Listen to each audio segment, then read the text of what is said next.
Conta a tradición oral, e así o atesta a documentación atopada na Catedral de Santiago, que a finais do século XVI unha grande epidemia de peste devastaba Galicia. As terras da Estrada non eran unha excepción. Dúas irmás de Sabucedo, tratando de protexerse deste mal, deciden encerrarse nunha cabana fora da aldea e ofrécenlle ao patrón San Lourenzo unha parella de éguas como ofrenda se este as protexe da enfermidade.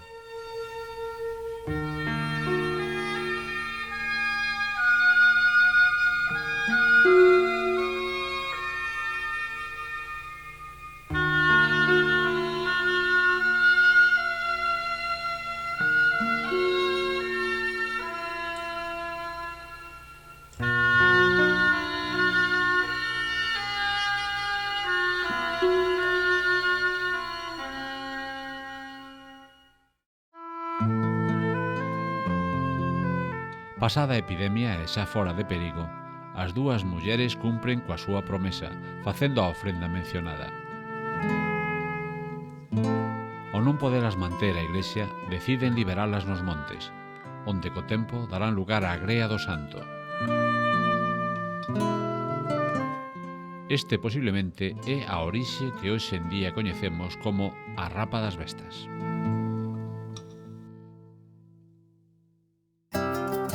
Pertencente ao concello da Estrada, en Pontevedra, rodeada de frondosos montes e subliñada polo río Besacarballa, atopámonos coa parroquia de San Lourenzo de Sabucedo.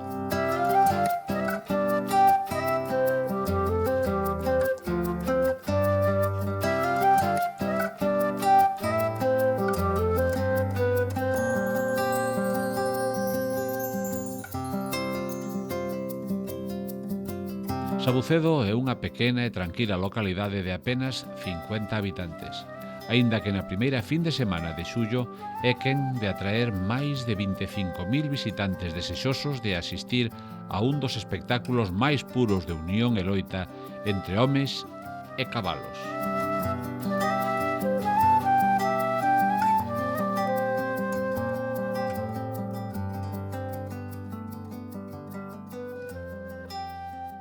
Amañece a mañá do venres en Sabucedo e con ela, ás 6:30, o primeiro dos actos, a misa na honra ao santo patrón San Lourenzo, o que se lle pide axuda para que protexa aos participantes contra todo perigo, algo que, segundo nos contan os veciños, sempre se cumpriu.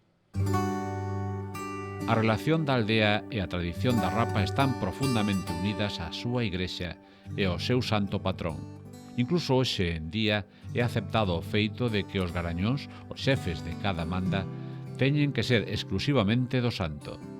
É unha maneira simbólica de expresar por un lado a orixe religiosa da tradición e por outro o desexo dunha segura protección das bestas contra toda clase de perigos.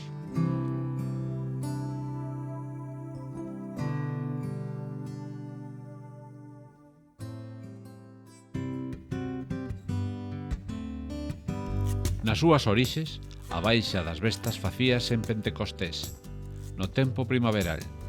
Avanzado o século XX, a data trasladouse á época máis estival, concretamente ao primeiro sábado, domingo e luns de xullo.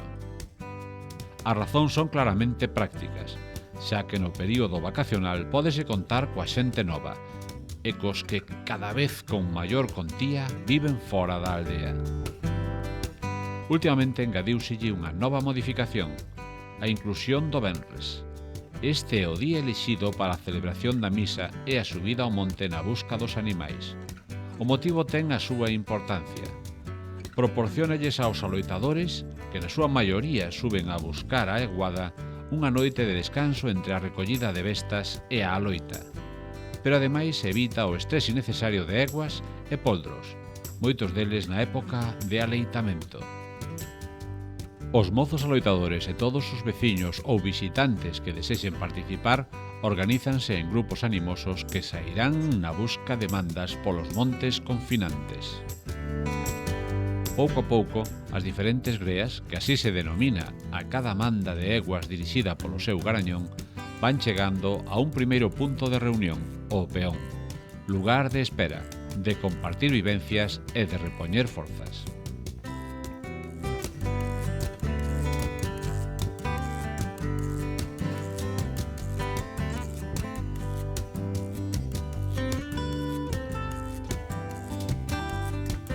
Existen aproximadamente 10 greas e o censo total de bestas debe achegarse ás 600 cabezas repartidas entre as ofrecidas ao santo e as que durante xeracións foron apadriñando os veciños.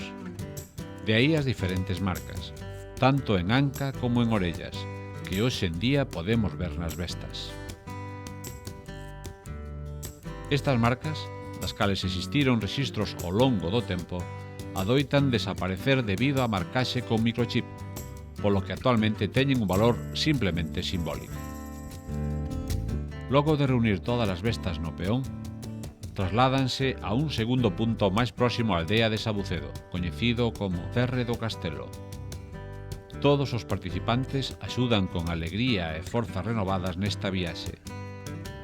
A inmersión coa natureza salvaxe dos montes, a busca e o acompañamento das bestas e a gratificante experiencia de compañeirismo e colaboración é, sen dúbida, un dos grandes atractivos neste primeiro día da Festa da Rapa. Estas son as greas que serán rapadas este ano, as protagonistas da festa. Separados xa da aldea só polo arroio Besa Carballa, as bestas pasarán a noite descansando xunto aos seus poldros, á espera do gran día.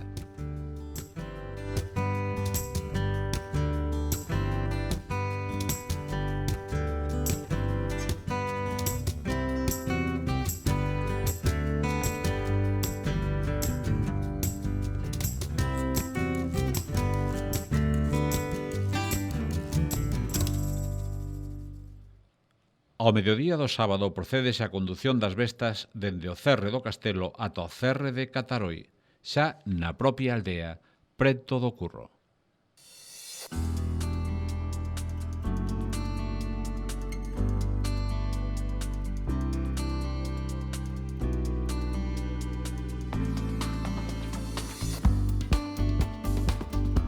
A eguada de San Lourenzo é vivida polos veciños de Sabucedo case sen darse conta, como símbolo ou representación da súa propia existencia como aldea.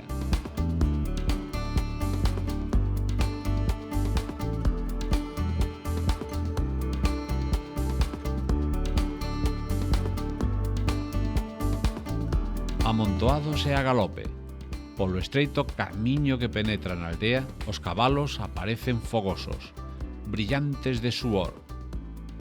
Neste momento atópanse os mozos que veñen orgullosos do monte, símbolo vivo do futuro, coa xente maior da aldea que representa a tradición viva da rapa.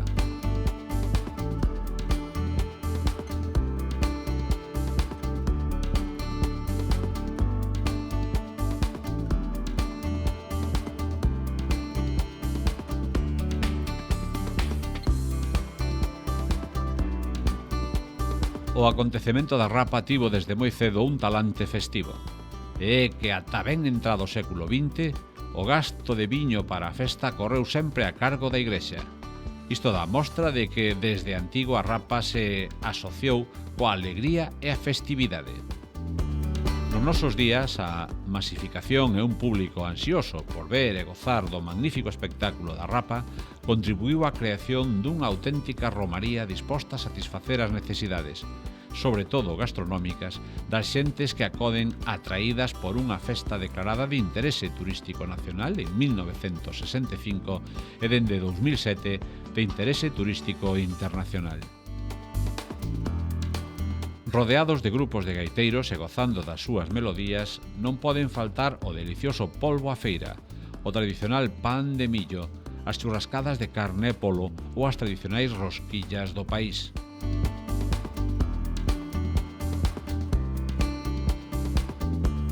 Estas carpas itinerantes, restaurantes improvisados, son o lugar idóneo para compartir vivencias, comentar as fazañas dos valerosos aloitadores e lembrar os nomes das bestas míticas como o Negriño, o 4L, o Roxo, o Pedrés ou actualmente Maquelele.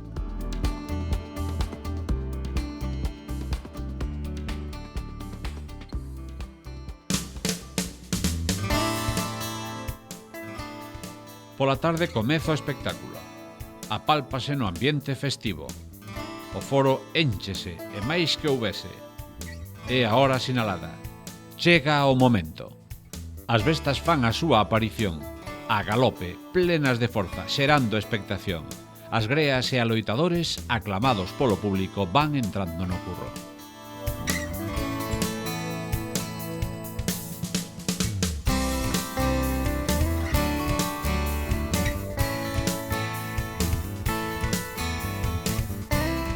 Unha vez que as bestas enchen o curro, o primeiro acto, antes de comenzar a rapa, é a retirada dos poldros para evitarlles dano. Mozas e mozos, aínda nenos, inicianse na tradición, axudados polos seus pais, nun claro paso de testemunha xeracional, aínda que tamén hai unha simboloxía de crecemento. O mozo que entra no curro, entra como cativo e sae convertido en aloitador, un membro máis da orgullosa manda humana de Sabucedo.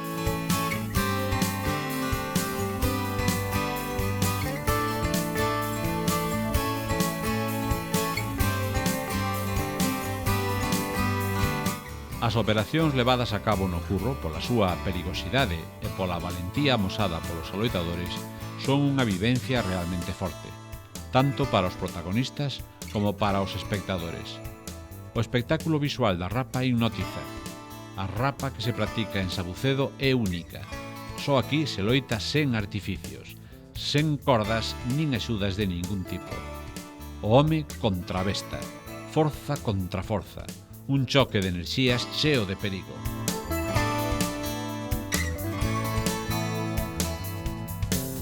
A fama dos aloitadores trascendeu incluso á literatura. Non só na multitude de ensaios antropolóxicos, senón en escritos como os do Nobel don Camilo José Cela, que na súa novela Mazurca para dos muertos citaba: «Su valor solo era comparable al de los aloitadores en Sabucedo». Aloitadores e aloitadoras, non hai discriminación nesta festa, e xa dende hai algúns anos, algunhas mozas uníronse a esta caste de valentes. Son un máis á hora de engrandecer o espectáculo de valentía que podemos ver en Sabucedo.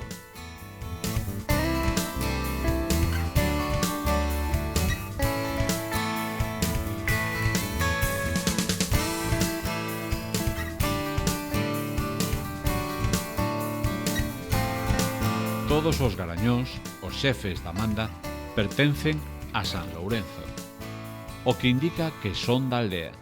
E tamén unha serie de eguas que son recoñecidas por levar a marca do santo, o recorte das puntas das súas dúas orellas. O termo utilizado en Sabucedo para definir esta marcaxe é fanar. As eguas con orellas fanadas son eguas consagradas, pertencen á eguada do santo. A aloita conserva unha técnica transmitida entre xeracións. Dous aloitadores van á cabeza e un ao rabo. Hai un primeiro valente que saltará sobre a besta, cabalgando sobre ela.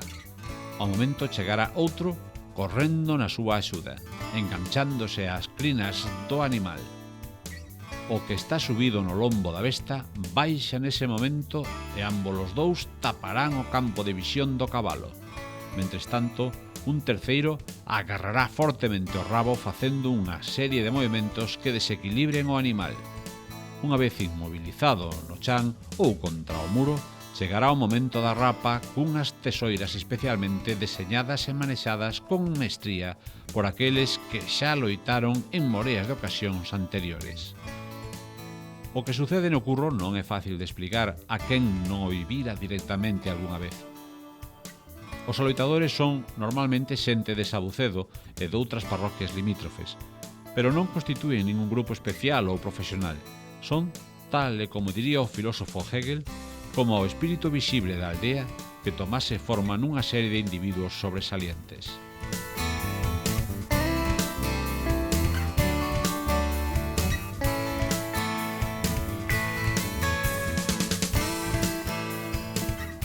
En Sabucedo, loítase, sí, pero non hai humillación, non hai abuso, non hai saña, non hai morte. En realidade, é unha loita contra a morte.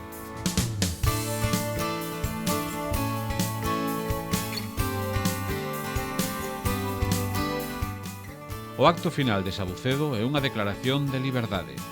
As greas regresan ao monte rapadas, marcadas, saneadas, libres.